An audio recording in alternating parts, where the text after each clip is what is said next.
Hi, my name is Laura Smith. I'm one of the reference librarians at the Freeman branch of Harris County Public Library. I'm going to be talking to you in this video about how to do a simple census search using Ancestry Library Edition. This is the main search page for Ancestry Library Edition. This is where you're going to start your search. You can enter a first and middle name and a last name and a place that they might have lived and an estimated birth year. But don't worry if you don't have all that information, just enter what you do know. I'm going to do a search for my great-great-grandfather. I'm going to start with where I know he was living near the end of his life, and I'm using information that I obtained from talking to my great-grandmother and my great-aunt. His name was Charles Weber. He was born in Germany around the year 1851, and near the end of his life, they were living in Meade County, Kansas, where he had a farm. So I'm going to go ahead and enter in that information, and I'm going to hit this search button. After I hit search, it's going to then take me to my list of results. So sometimes the results list can look a little bit overwhelming. If you look on the left-hand side of the screen, you have the option for narrowing down your results based on what type of record they are. Since we're doing a census search, if you wanted to, you could click on that top link there for census and voter lists, and it would take all the other record types away. I'm just going to go ahead and look at what we have here.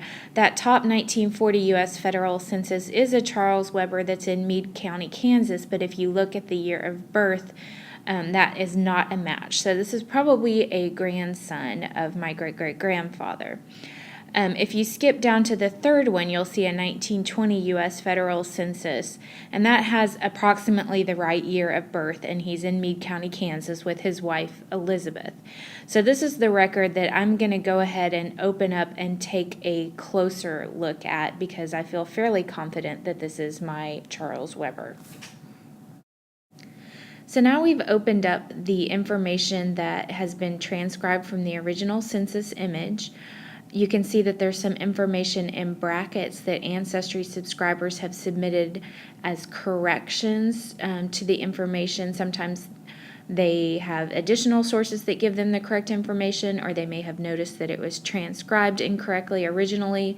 Ancestry keeps both the original that they had and the suggested corrections. You can see some information in here that lets you know that he is not originally from the United States. You can see an immigration year.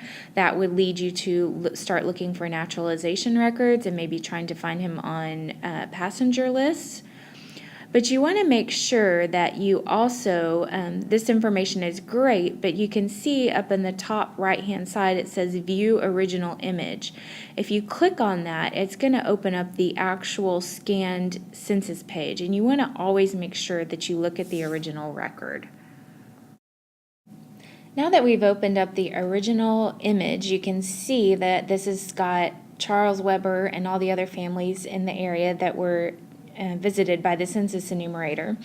On this image, Charles Weber is highlighted in yellow, and the other members of his family that were living with him in 1920 are highlighted in green so that you can see that they all go together.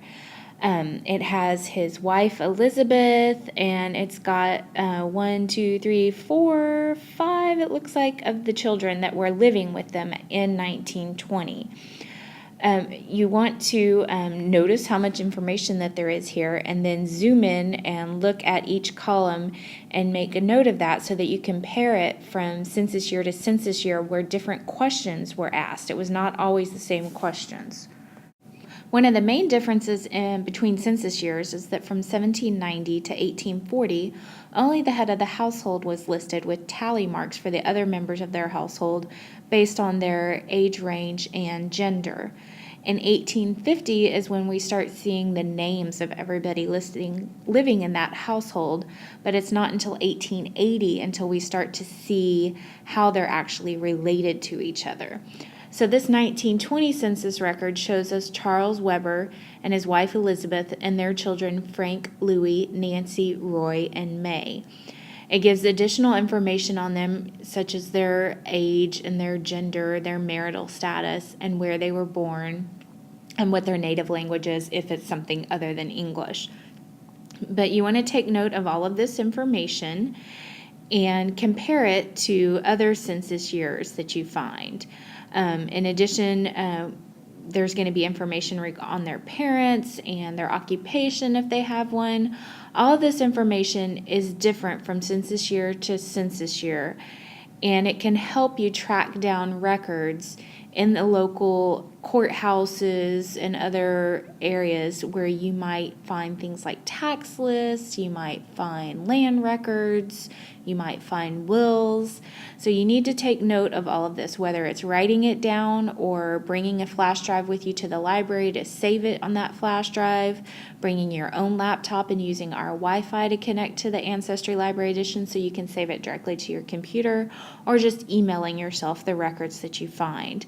But it's important that you take note of the information and how it differs from year to year to help you track down additional records that will help you trace your family in those years between the census records, which is a big gap of 10 years.